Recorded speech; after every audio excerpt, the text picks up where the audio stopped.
불가능한 시작, 위대한 끝자락, 그런 제목으로 하나님의 말씀을 전가하겠습니다. 여러분 주보에 보면 칼럼이 있는데 저는 구제불능 아닐까요? 이 칼럼을 한번 보시기를 바랍니다. 매일 성경 말씀을 읽고 기도하고 땀 흘려 노동하면서 10년을 수도원에서 몸과 마음과 영혼을 새롭게 하려는 젊은 수도사가 있었습니다. 오랜 시간 노력을 했으나 자신을 돌아보아도 뭐 하나 변화된 것이 없었습니다. 낙담한 그는 스승에게 고민을 털어놨습니다.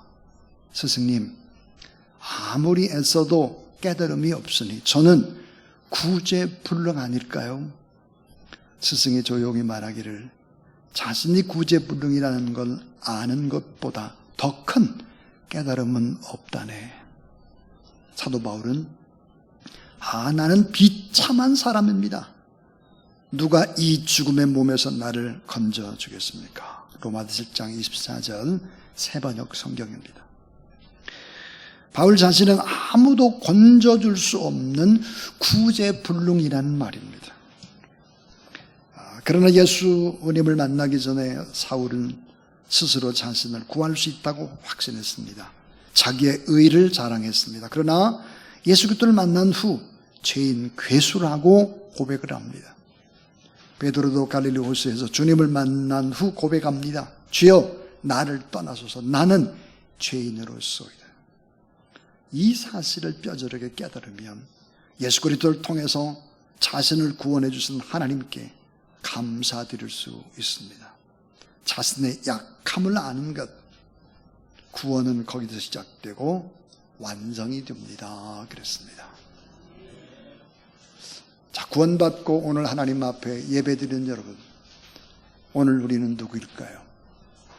내가 죄인임을 알고 그 죄를 나를 대신해서 하나님께서 우리를 너무 사랑하셔서 나의 죄를 대신 지신 예수 그리스도, 그 십자가, 예수 그리스도의 놀라운 대속의 은혜와 십자가의 사랑을 믿으면 구원함을 받습니다. 이미 우리는 구원받았습니다. 그런데 구원받은 사람에게 더 절실히 요청되는 것이 뭘까? 내가 구원을 받았지만 아직도 내가 변하지 않고 있구나. 이런 사실들을 더 깊이 깨닫고 주님의 십자가를 바라보면서 그 십자가 앞에서 나의 죄된 모습을 발견하며 기도하며 나가는 것은 너무너무 중요한 일인 것입니다.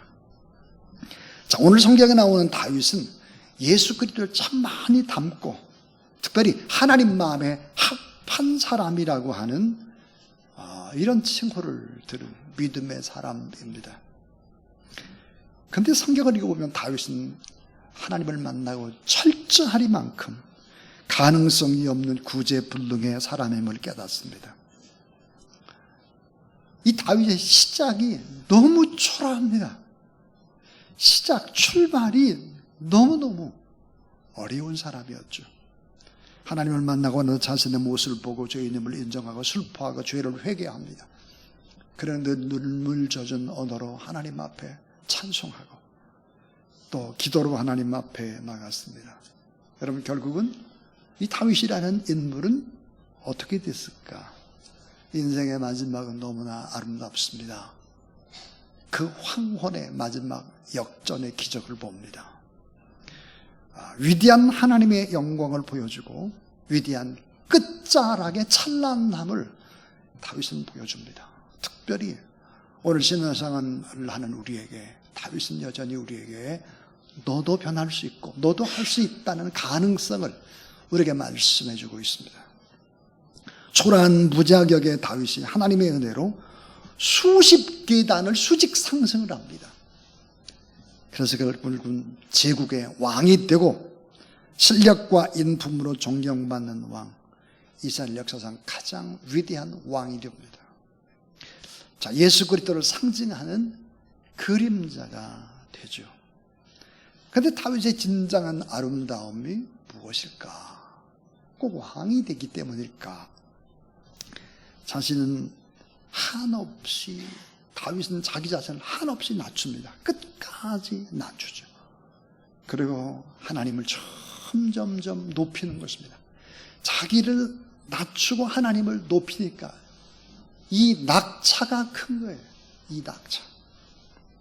높고 존귀하신 주님만을 찬양하죠. 시편 39편 7절 말씀을 보면 다윗이 왜 하나님의 사람이고 왜 그렇게 위대한 귀한 종인가 하는 것을 깨닫게 합니다. 시편 39편 7절에 주여 내가 무엇을 바라리요? 따라하세요. 나의 소망은 주께 있나이다. 다윗의 기도입니다. 주님, 내가 더 무엇을 바라겠습니까? 나의 소망은 주님께 있습니다. 이런 고백. 시편 18편 1절에서 나의 힘이 되신 여호와여, 내가 주를 사랑하나이다 그랬습니다. 참 너무나 아름답죠. 자, 이 다윗의 생애 그 시작은 어떠했으며 하나님은 어떻게 다윗이라는 걸출한 인물을 만들고 하나님의 뜻을 이루고 하나님 앞에 영광을 받으셨을까에 관한 이야기입니다. 자, 그 첫 번째 오늘 본문이 주는 교훈입니다. 첫 번째는 따라하세요. 가장 낮은 곳에서 일을 시작하시는 하나님. 자, 하나님은 어떤 분일까? 가장 낮은 곳, 가장 후미진 곳, 그곳에서 일을 시작하세요, 하나님이. 그래서 사람들은 몰라요. 왜? 높고 큰 것만 보니까. 자, 하나님께서는 이스라엘의 첫 번째 왕인 사울을 선택합니다. 그런데 사울의 선택을 봐도 이스라엘의 12지파 가운데 가장 작은 지파, 베냐민 지파에서 뽑죠. 이스라엘 두 번째 왕 다윗을 뽑을 때도 유다 지파의 땅 중에서 극히 작은 산동네, 촌동네 베들레헴에서 선택합니다. 큰 도시가 아니에요. 예루살렘이 아닙니다. 후황찬란한 사람들이 많이 모이는 곳이 아닙니다. 작은 촌동네 베들레헴에서 위대한 왕이 될 수 있는 다윗을 부르는 것입니다. 자, 다윗의 고향도 베들레헴인데 훗날 만왕의 왕 되신 예수 그리스도, 이분도 결국은 베들레헴 초라한 말귀에서 태어납니다. 가장 낮은 곳에서 일을 하기 때문에 무슨 큰 일에 대한 인간적인 기대가 없죠.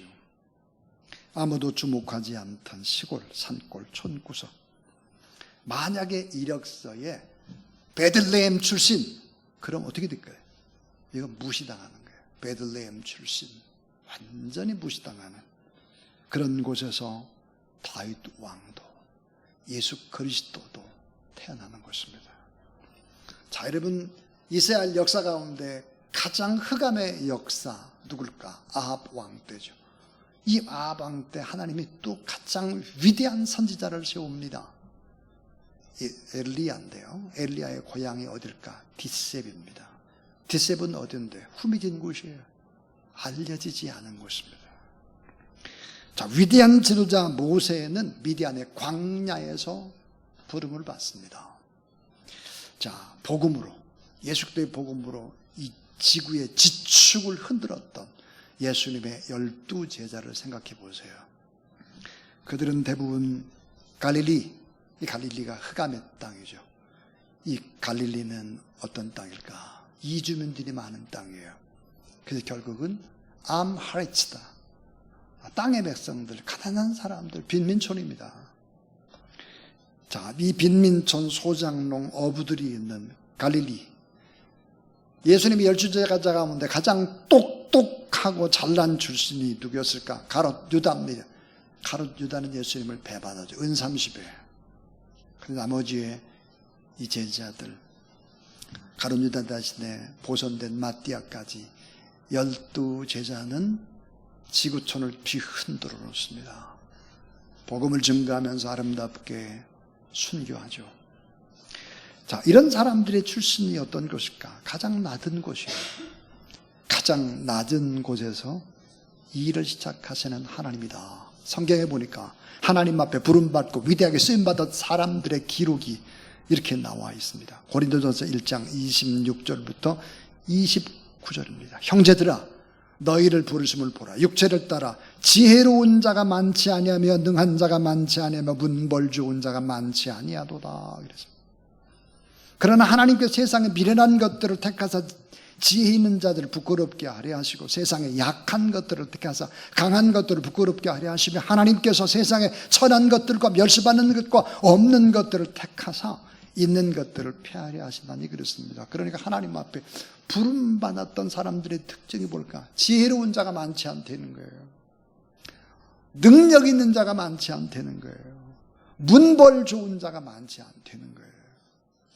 하나님의 택함을 받은 자를 보라. 세상에 미련한 것들을 택하고 세상에 약한 것들을 택하고 세상에 천한 것들을 택하고 멸시받는 것들을 택하고 없는 것들을 택한다. 왜 그럴까? 그 이유가 뭘까? 그 이유는 이것입니다. 고린도서 1장 29절이니까 이는 육체도 하나님 앞에서 아무 육체도 하나님 앞에서 따라하세요. 자기를 자랑하지 못하게 하려 하심이라. 예. 미련하고 약하고 부족하고 천하고 멸시받고 없고 지혜도 없고 능력도 없고 집안 배경도 별로 다 안 좋고 이런 사람들 누구예요? 이 다윗 같은 사람이에요. 이런 사람을 선택해서 하나님이 높이시고 하나님이 사용을 하게 되면 어떤 고백을 할까? 이거 내가 했어요. 내 업적이에요. 그렇게 할 수가 없지요. 왜? 하나님이 다 하셨으니까. 복음주의 기독교 작가인 필립 얀시, 여러분 아마 필립 얀시의 책들을 많이 읽어보셨을 거예요. 저희 나라에도 그러니까 번역본들이 많으니까요. 이 필립 얀시가 마지막으로 쓴 책, 자신의 인생 회고록입니다. 그의 책의 제목이 빛이 드리운 자리, 빛이 드리운 자리라고 번역을 했는데 원 제목을 보니까 사실 빛이 떨어지는 자리입니다. 빛이 떨어지는 자리다. 이 책에서 관통하는 주제가 두 가지였는데 하나는 뭘까? 인간의 인생은 다 고통이라는 거예요. 가지가지의 고통. 그 고통 속에 인간은 산다 하는 거죠. 그래서 그 고통에서 벗어나지 못할 때가 많다. 그럼에도 불구하고 이 고통 가운데 예수 그리스도를 믿는 사람에게는 특별한 체험이 있다는 거예요. 그 체험이 뭘까? 하나님의 은혜예요. 하나님의 은혜. 이 고통 가운데 있는 사람들이 하나님을 만나고 하나님의 은혜를 경험하게 되면 어떤 일들이 벌어질까? 자, 이 고통과 하나님의 은혜 안에 기도를 하게 되면 사람들이 어때요? 성장하고 더 성숙해진다는 거예요. 그래서 빛이 떨어지는 신비의 자리가 있다는 것입니다. 이 고통과 은혜가 공존하면서 사람들은 성숙되어져 간다. 결국은 가장 낮은 자리에서 가장 낮은 자리에서 가장 높으신 하나님을 바라볼 수 있다면 그건 하나님의 뜻을 이루고 하나님의 하시는 그런 하나님의 사람이 된다 하는 것이죠. 자, 가장 낮은 곳에서 이 일을 시작하시는 하나님 있습니다. 두 번째입니다. 두 번째는 참 중요한 얘기인데 사람은 외모와 배경을 보지만 따라하세요. 하나님은 그 사람의 중심을 보십니다. 자, 사람은 외모와 배경을 그렇게 중요시 여기죠. 그런데 하나님은 그 사람의 중심, 숨어있는 중심을 본다 그랬어요. 사무엘상 16장 7절 여호와께서 사무엘에게 이르시되 그 용모와 키를 보지 말라. 내가 이미 그를 버렸노라. 내가 보는 것은 사람 같지 아니하니. 따라해서 사람은 외모를 보거니와 나 여호와는 중심을 보느니라. 자, 이 중심이라는 단어가 뭘까? 중심이라는 단어. 그 중심은 히브리어로 레부입니다. 레부의 뜻이 뭘까? 그것은 영적인 상태입니다. 영적인 상태. 하나님과 어떤 관계를 맺고 있나, 영적인 상태를 본다 그랬습니다. 오늘 말씀은 이스라엘 역사상 두 번째 왕을 세우기 위해서 선지자 사무엘이 결국은 베들레헴으로 가게 되죠. 하나님의 뜻을 받들어서. 그래서 베들레헴에서 이새의 집 문을 두드립니다. 자, 모든 백성들이 다 존경하는 선지자 사무엘, 늘 기도하면서 영적인 안목을 가진 이 사람을 이새에게 보내죠. 그래서 결국은 이 사무엘이 이새를 방문했던 이유를 설명을 합니다. 이스라엘 두 번째 왕을 세우는 일, 그 때문에 내가 왔다. 그러자 이새의 반응이 뭘까? 내게 첫째 아들 엘리압이 있습니다. 저는 이 엘리압이 가장 적합하다고 생각을 합니다. 그래서 이새는 엘리압을 보여줍니다. 성경에 보니까 엘리압에 대해 이렇게 얘기해요. 훤칠한 키와 외모, 용모가 아주 좋아요. 영모 호굴의 용모를 가지고 있어요. 화려한 스펙을 가지고 있습니다. 화려한 스펙. 세상 사람들이 좋아하는 스펙을 가지고 있죠. 그때 하나님의 말씀이 어떻게 하느냐.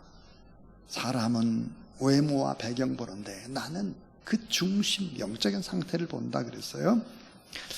자, 교회 안에서도 가끔 이렇게 결혼 얘기를 합니다. 신부로, 신부감으로, 신랑감으로 누가 좋냐, 이런 얘기들을 해요. 어떤 사람이 좋은 사육감인가? 이렇게 얘기를 할 때 보면 대답은 뭐예요? 의사 선생님이 좋겠습니다. 대학도 서울의대 나왔으면 더 좋겠습니다. 뭐 이렇게. 어떤 아들이 좋은 아들인가 그럴 때 사람들의 기준이 뭘까요? 좋은 대학 나오고 돈 많이 벌고 안정된 직업 있고 뭐 이런 것 따져요. 이런 것들이 우선순위가 사실은 아닌데 정말 우선순위가 뭘까요? 정말 그분이 하나님을 사랑하는지, 그분은 정말 신앙적인 인격을 가지고 있는지, 그 사람은 앞으로의 비전이 뭔지, 이런 건 뒷전으로 자꾸 밀어줘요. 그렇게 해서는 우리 안 되는 거죠. 자, 상당수의 오늘날의 많은 사람들이 누구를 원할까? 엘리압을 원하는 거예요. 엘리압. 이런 사람들을 선호하는데 사무엘상 16장 8절 9절에 보면 큰아들 엘리압을 보고 나서 사무엘이 아니야. 다른 아들 없어? 다른 아들 계속해서 그 아들을 보죠. 아들 7명 다 봤어요. 근데 8째가 있잖아요. 다윗. 7명을 다 보고 나서 사무엘이 아니다 그랬어요. 드디어 아버지가 지쳐든 8번째 막내 다윗을 보게 되는 것입니다. 자, 막내 아들 다윗은 아버지 이새로부터 평가절하를 당하죠.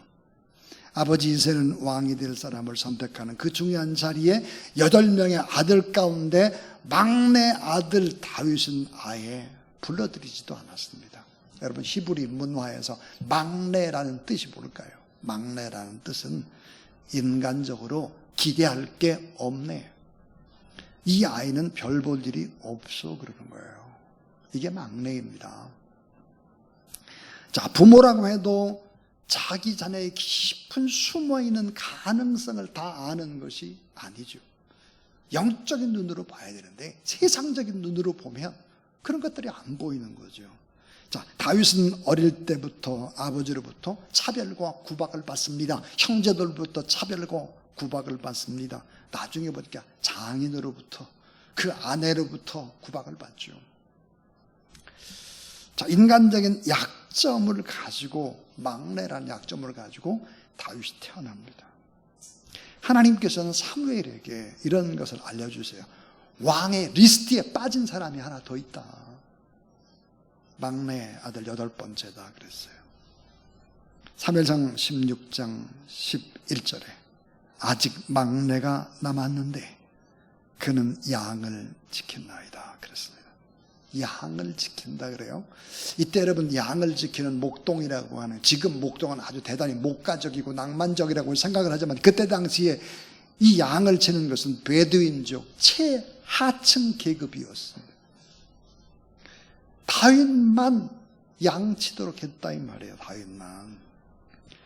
이 다윗은 목동이었습니다. 그런데 아까 그랬어요. 중심을 본다 그래. 중심 뭘까? 영적인 상태라고 그랬어요. 이 다윗은 성실함과 하나님 앞에 늘 기도하는 자였습니다. 그는 하나님 앞에 찬양할 줄 아는 자요, 담대한 믿음을 가지고 양떼를 지키면서 사나운 짐승들과 싸워가면서 하나님 앞에 무명 시절을 그렇게 하나님을 바라보며 지냈던 사람입니다. 가능성이 얼마나 없었을까? 시편 51편 5절에 보니까 다윗이 이런 고백을 합니다. 내가 죄악 중에 출생하였으며 어머니가 죄 중에서 나를 잉태하였나이다. 자, 내가 죄악 중에 출생하였으며 어머니가 죄 중에 나를 잉태하였나이다. 신학자들은 이 구절을 가지고 이렇게 말하는 사람도 있습니다. 다윗은 2세의 아들이긴 하지만 엄마가 다르다.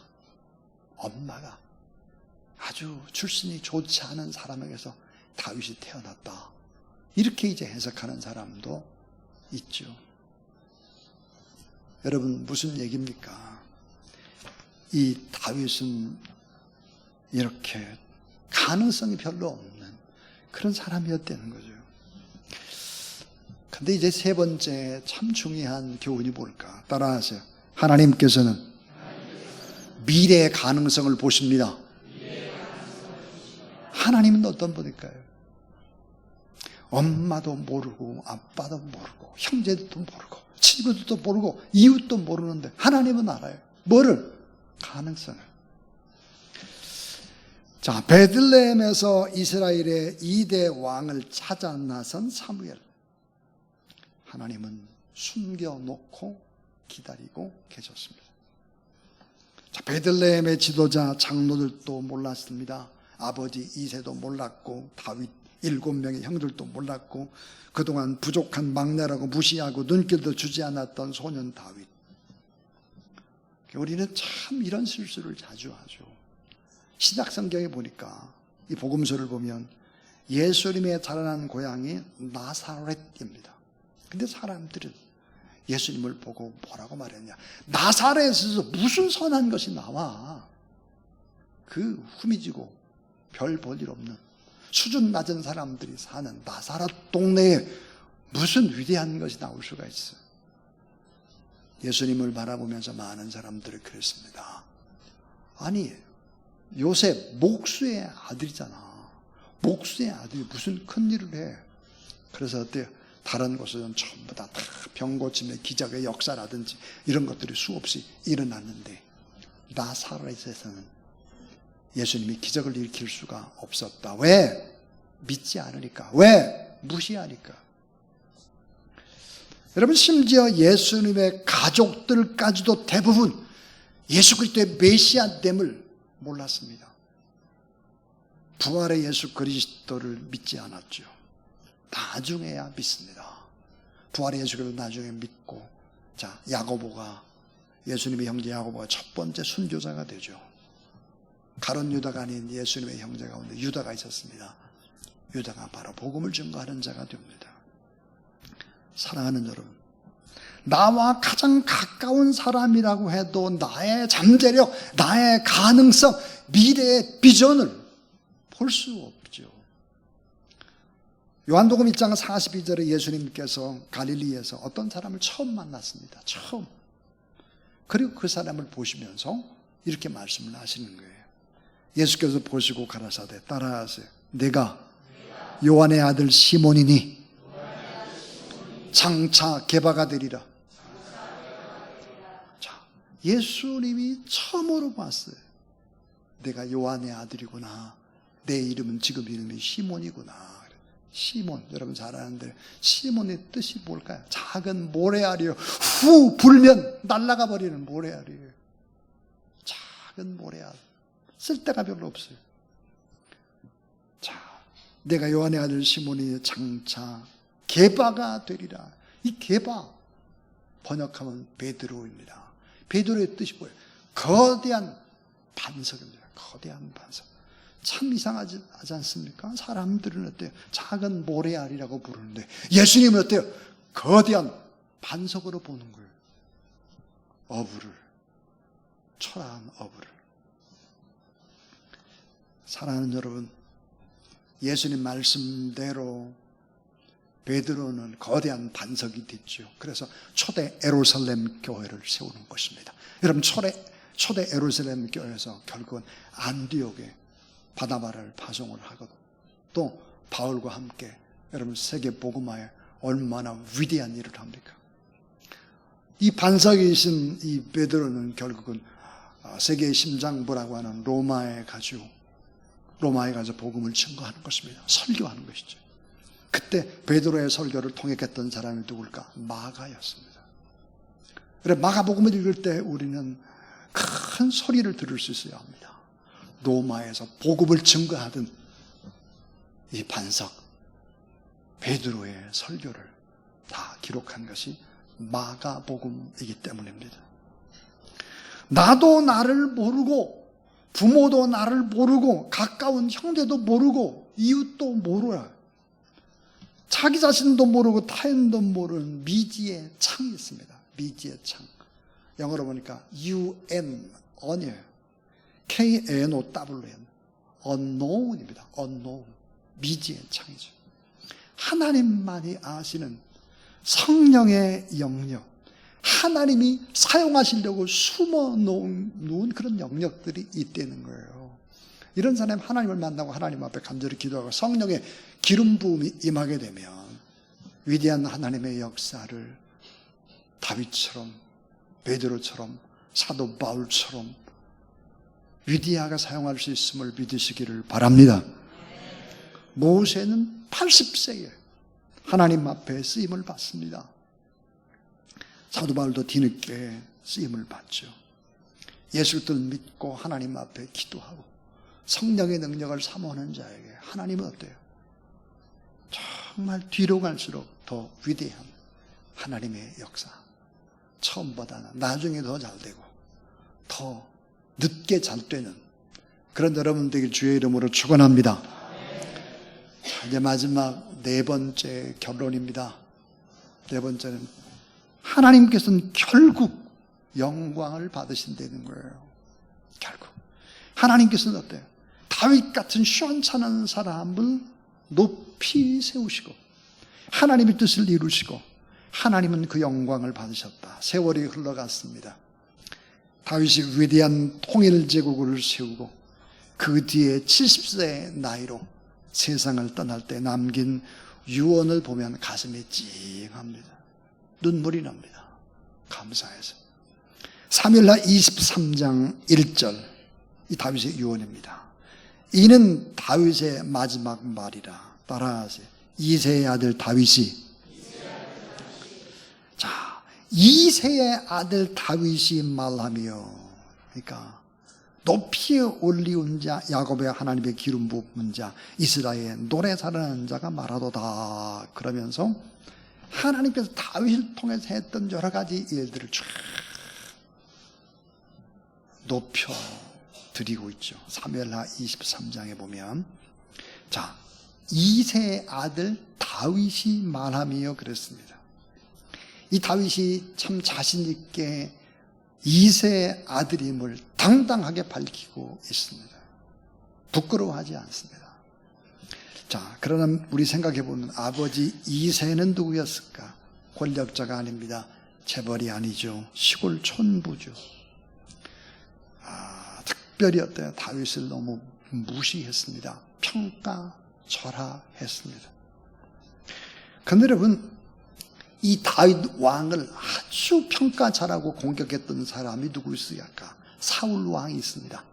사울 왕, 또 다윗에게 반기를 들고 반역을 하는 자들이 늘 조롱했던 말이 뭘까? 이새의 아들 다윗이었습니다. 이새의 아들 다윗. 보잘것없는 촌놈 다윗, 변변찮은 촌뚜기 다윗, 늘 꼬리표가 다윗을 따라다녔죠. 이새의 아들이다. 또 좀 더 심하게 골림을 주려면 베들레헴 이새의 아들 다윗, 이렇게 조롱했습니다. 그런데 이 위대한 왕이 죽으면서 유언으로 남긴 말, 이는 다윗의 마지막 말이라. 이새의 아들 다윗이 말함이요 그랬습니다. 이 다윗은 대적들이 다윗을 비하하면서 쓰던 조롱의 말, 이 말로 하나님을 높이고 있습니다. 나는 출신이 형편없는 사람이다. 하나님이 나 같은 형편없는 사람도 이렇게 쓰셨다. 우리 하나님은 이런 분이다. 유언으로 남기죠. 위대한 끝자락을 봅니다. 해석하면 이렇습니다. 그래, 맞다, 맞아. 너희들이 비난하는 대로 나는 촌뜨기다.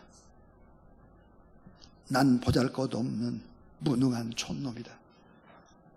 내가 믿는 하나님을 봐라. 나 같은 형편없는 구제불능의 인간을, 나 같은 범죄하는 죄인도 하나님이 이렇게 쓰셨다.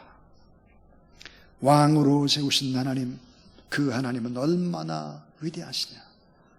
나는 이런 하나님을 사랑하고 이런 쓸모없는 나를 쓰셨던 하나님께 감사 찬송한다.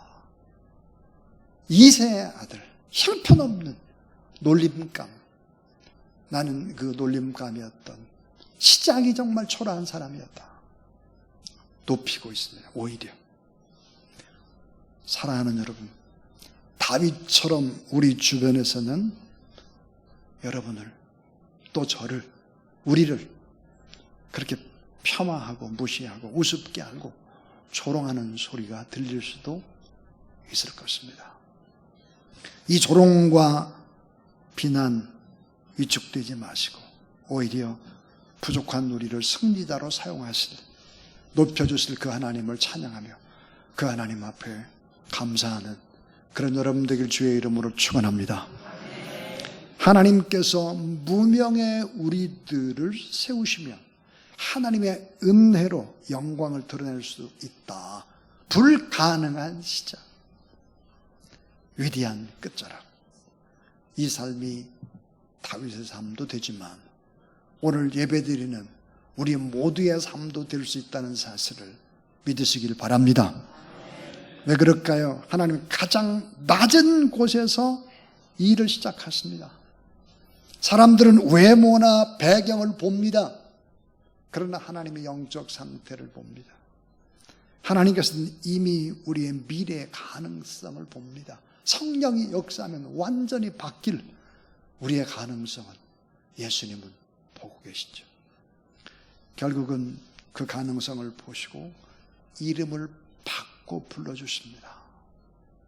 시몬이 아니라 베드로로, 사울이 아니라 바울로, 아브람이 아니라 아브라함으로, 사레가 아니라 사라로, 야곱이 아니라 이스라엘로 하나님께서 우리를 그렇게 부르시죠. 결국 영광을 받으시고 하나님의 뜻을 이루신다. 저는 설교를 마치면서 다윗이 노년에 지은 시, 제가 많이 들어서 노인이 다 돼서 죽음이 가까운 어느 날 시편 23편을 기록하게 됩니다. 자, 시편 23편을 제가 한번 기도 대신해서 읽어보겠습니다. 이 다윗은 하나님을 얼마나 사모했는지. 여호와는 나의 목자시니 내게 부족함이 없으리로다. 그가 나를 푸른 풀밭에 누이시며 실만한 물가로 인도하시는도다. 내 영혼을 소생시키시고 자기 이름을 위하여 의의 길로 인도하시는도다. 내가 사망의 음침한 골짜기로 단질라도 해를 두려워하지 않을 것은 주께서 나와 함께 하십니다. 주의 지팡이와 막대기가 나를 안위하신나이다. 주께서 내 원수의 목전에서 내게 상을 차려주시고 기름을 내 머리에 부으셨으니 내 잔이 넘치나이다. 여러분 따라하세요. 내 평생에 선하심과 인자하심이 반드시 나를 따르리니 내가 여호와의 집에 영원히 살리로다. 아멘.